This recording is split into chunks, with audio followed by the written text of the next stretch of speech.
কম ঠেলাত পড়লে বিড়াল গাছত চড়ে না। গতকালকে রাতের বেলা নরেন্দ্র মোদী হঠাৎ করে ফেসবুকে লাইভে এসে বলতেছে, তরুণ সমাজ তোমরা ঘরে ফিরে যাও, আমি তোমাদের সাথে আলোচনা করব, তোমাদের দাবি মেনে নেব। রাত 2টার দিকে ফেসবুকে লাইভ করতেছে। তার মানে পেলা কত প্রকার নরেন্দ্র মোদী টের পাইছে।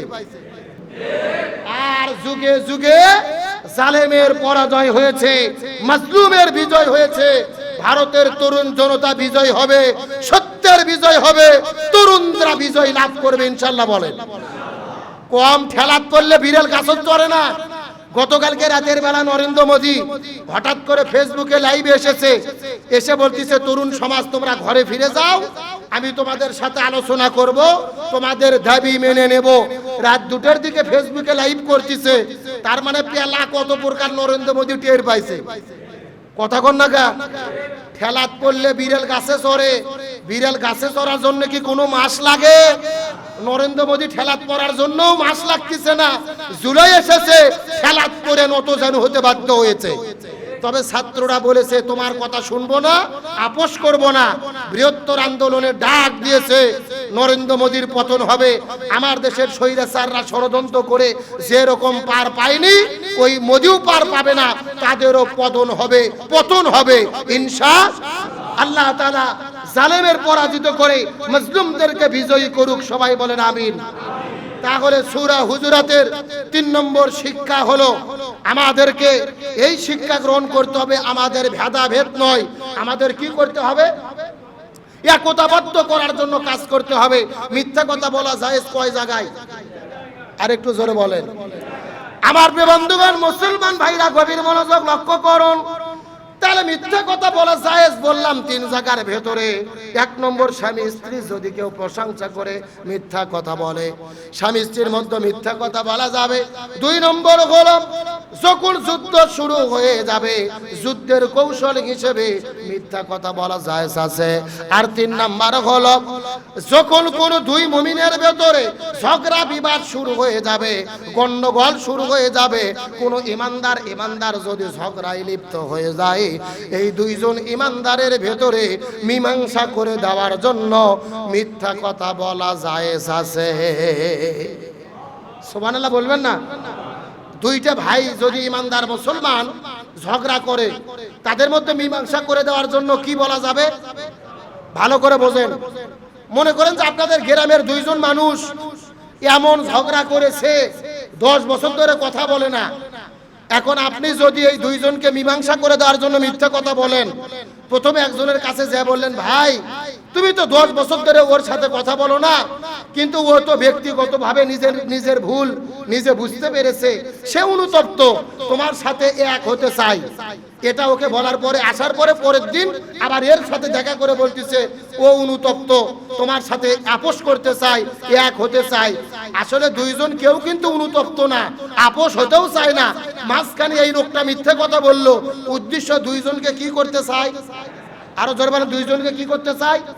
এখন 2 জনে মনে মনে চিন্তা করলো, দেখতে দেখতে তো 10 বছর পার হয়ে গেল, যা হয়েছে, যেহেতু অনুতপ্ত হয়েছে, আমরা এক হব। এই চিন্তা করে 2 জন যদি আপোষ হয়ে এক হয়ে যায়, এই যে আপনি মিথ্যা কথা বলে তাদের আপোষ করে দিলেন, এখানে মিথ্যা কথা বলা কি আছে? জায়েজ আছে। বরং তাফসীরে এসেছে, ফাসলিহু, যদি কোন ইমানদার মুসলমানের ভেতরে ঝগড়া হবার পরে মীমাংসা করার জন্য যারা কাজ করবে, আল্লাহ তাআলা এর বিনিময়ে অসংখ্য নেকি, অসংখ্য সওয়াব আল্লাহ তাআলা তার আমলনামার মধ্যে দিয়ে দেবে। আর একটু জোরে বলেন না? তাহলে বলেন তো, যখন কোনো গ্রামে কোনো ভাই ঝগড়া হবে, আমরা সেটাকে কি বিভেদ করার চেষ্টা করব নাকি এক করার চেষ্টা করব? আরো জোরে বলেন না? আমরা সব সময় চেষ্টা করব ঝগড়া কিভাবে মিটানো যায়, একতাবদ্ধ করা যায়। তাহলে সূরা হুজুরাতের 3 নম্বর শিক্ষা, বিভেদ নয়, আমাদের ঐক্যবদ্ধ করতে হবে। কার কথা?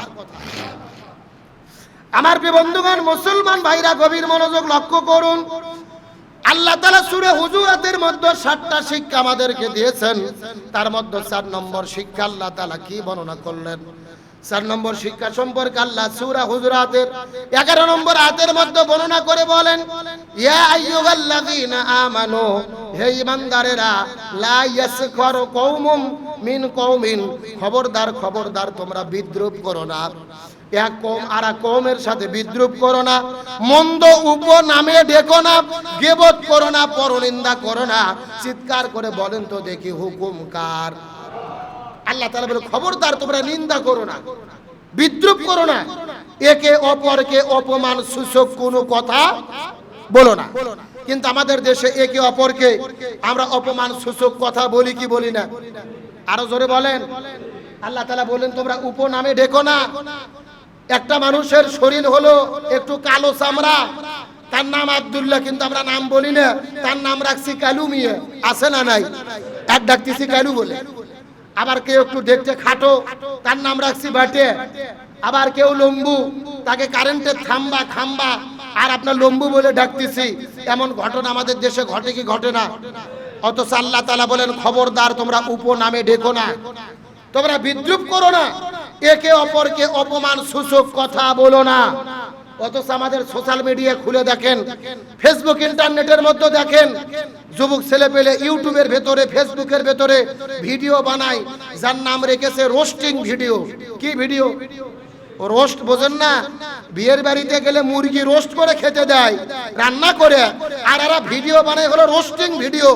তার মানে একজন ব্যক্তি আর একজন ব্যক্তিকে কিভাবে পৌঁছাতে পারবে, কিভাবে তার চরিত্র হনন করতে পারবে, কিভাবে তার বিরুদ্ধে গীবত করতে পারবে, এগুলো বলে বলে ভিডিও বানায়। চিৎকার করে বলেন এগুলো জায়েজ না হারাম? আর একটু জোরে বলেন। হারামের সাথে আমাদের কোনো সম্পর্ক নেই। আল্লাহ তাআলা বলেন গীবত করো না, পরনিন্দা করো না, একে অপরকে মন্দ নামে ডেকো না, একে অপরকে বিদ্রুপ করো না। আপনি অবশ্যই হক কথা বলবেন, সত্য কথা বলবেন, সত্যের পক্ষে থাকবেন। কিন্তু যার ভেতরে এই সমস্ত গুণাবলী নেই, আপনি তার ব্যাপারে কোনো অবস্থান গ্রহণ করে তাকে অপমানিত করবেন, এটা কি মুসলমানের দায়িত্ব হতে পারে? না। আপনি যখন সত্য কথা বলবেন, এমন কথা যেই কথার দ্বারা জাতি উপকৃত হবে, সমাজ উপকৃত হবে, এমন কথা আপনি বলতে পারেন। কিন্তু আপনি বিদ্রুপ করবেন, আপনি ওকে অপরকে পরনিন্দা করে উপনামে ডাকবেন, এটা আল্লাহ তাআলা সমর্থন করে না। এই জন্য সূরা হুজুরাতের 4 নম্বর শিক্ষা, একে অপরকে বিদ্রুপ করা যাবে না, পরনিন্দা করা যাবে না। কার কথা?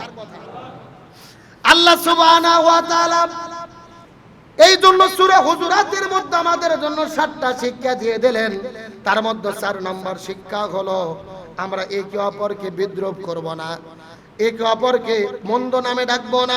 5 নম্বর শিক্ষা সম্পর্কে আল্লাহ সুবহানাহু ওয়া তাআলা 12 নম্বর আয়াতের মধ্যে কত চমৎকার করে বলেন, ইয়া আইয়ুহাল্লাযীনা আমানু, হে ঈমানদারেরা, ইজতানিবু কাসীরাম মিনাজ জন্নি, তোমরা অধিক ধারণা করা থেকে দূরে থাকো। ইন্না বাযাজ জন্নি, তার কারণ তোমরা জেনে রাখো অধিকাংশ ধারণাগুলো হলো পাপ। একে অপরের সম্পর্কে মন্দ ধারণা করো না, একে অপরের সম্পর্কে ইচ্ছা মতো ধারণা করো না, একে অপরের সম্পর্কে ধারণা করা হলো পাপ। চিৎকার করে বলেন কার কথা? আপনি একে অপরের সম্পর্কে মন্দ ধারণা করতে পারবেন না। সব সময় ভালো ধারণা আপনার কলিজার মধ্যে রাখতে হবে।